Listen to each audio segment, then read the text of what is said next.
Do you enjoy fragging more or WoW kind of games more? I enjoy WoW kind of games more, personally.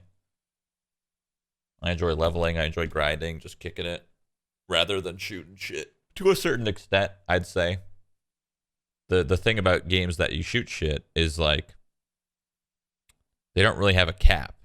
Meanwhile, games like WoW and stuff, they do have a cap. So the best explanation would be playing an RPG to its end is way more fun than playing any FPS game ever, right? But FPS games are so goddamn like good, most of them, that the replay factor, you just keep going. You just keep going and going and going. There is no end. It just keeps going and going, right? So that's like the best explanation there. Do you feel obligated to play shooters because you're talented at it rather than grind an RPG game? Double-edged sword? Yeah, actually. Yeah. I do. Sometimes I do feel that way where all people want to see is me just shoot shit, when in reality, I don't always want to shoot shit, you know? I like RPGs. I like MMOs. Nobody really cares about that. Every time I play it, they just meme on me, and I'm just like, all right, okay, sure. Beyond the Wire, I played that yesterday. There's only like 3 maps, by the way, so it's not very like fun, you know? Like it's fun for like a little bit, and then you realize that there isn't much content, so you're kind of right? Beyond the Wire is probably going to be pretty cool once it continues to grow. More maps, more weapons, vehicles. Vehicles is going to be a good one, because I don't think there is any vehicles right now. I think it's all infantry. Games like that are fucking sick once vehicles come in. What are your top 3 FPS games right now? Top 3 FPS games. Valorant. Well, if you had to say right now, like right this second, I would say Valorant, Squad, and Apex. Like if you asked me right this second, those are the first 3 that come to mind. I don't think I really need a 360 hertz though. I think you're right. I think it's time to move up in the world of resolution, just because I really don't play competitive games as much as I used to. So why would I need that, right? So definitely getting a 1440p 240 hertz monitor is the play. That is 100% the play. Bro, I'm going to be so bad at games. The second I swap to a monitor like that, I'm going to go down so hard. Eventually it'll get back up, but I have so many years of experience on a simple 1080 with the same sensitivity, give or take. So it's going to be very challenging. But like I said before, doesn't really matter. I don't play competitive games anymore. Fucking monitors, TVs. They're getting fucking nuts, bro. They're getting nuts. That is such a ridiculous. I think the monitor is fucking insane, actually. Like if you could afford it and you were like casually gaming, controller, chilling a little further back, I'm down. Now, if you're playing like me and you're pretty close, you know, I'm within, you know, the full length of my arm, I would say it's a little too close. That I would be like, that's how ACU looks like. Yeah, I mean, ACU looks like that because he sits so fucking close to his monitor, bro. He looks like that because his monitor is like this close. So he has to go.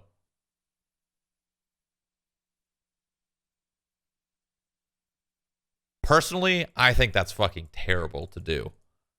But he kind of frags. So can you blame him?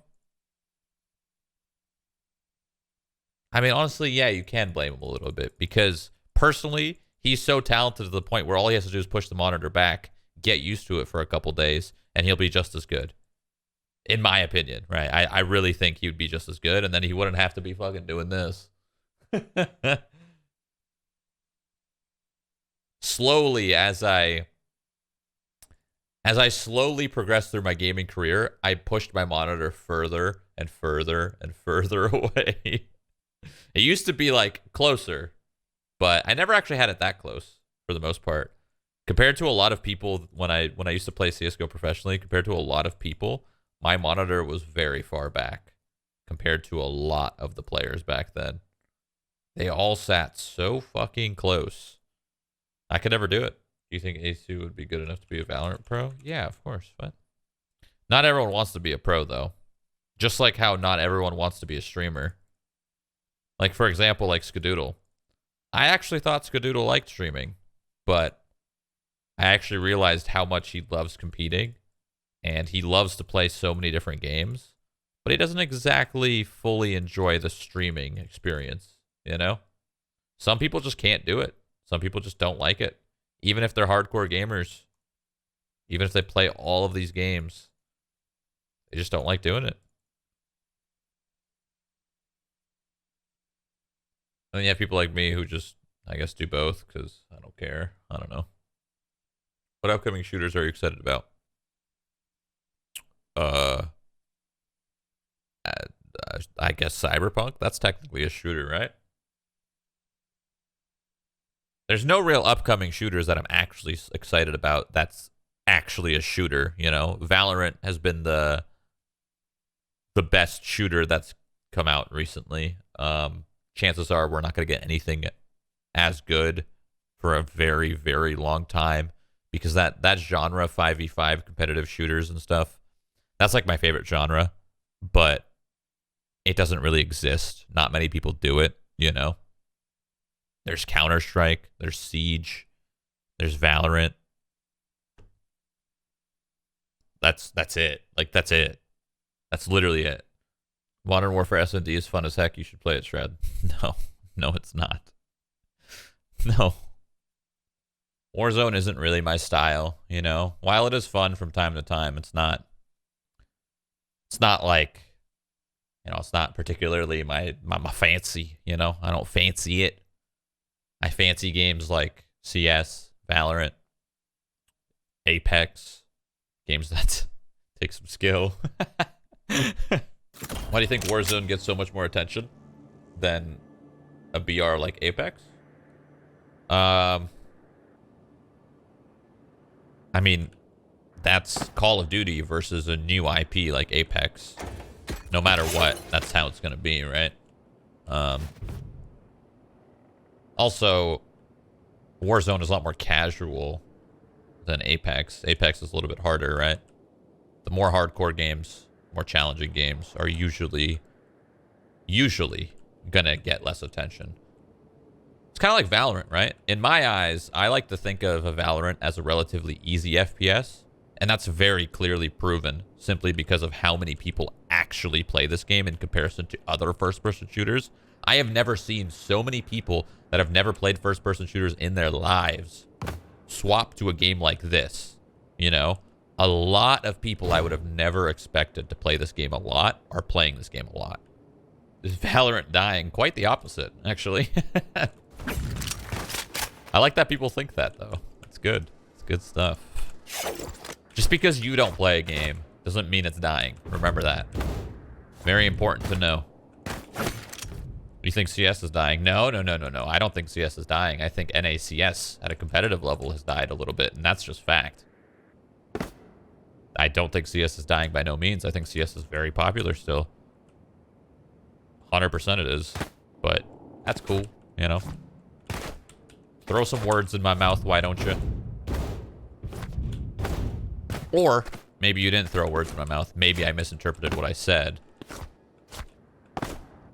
Because it is very clear that NACS is hurting. Might not be dead, but NACS is definitely hurting. Which makes me sad. Oh, we were doing so well.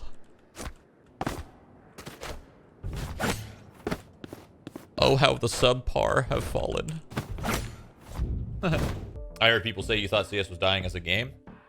I mean, in a way, yes, that is kind of true. Just because of the developers. Just because the players and stuff are still passionate about it doesn't mean that there is a lack of development. And that's pretty apparent, which sucks.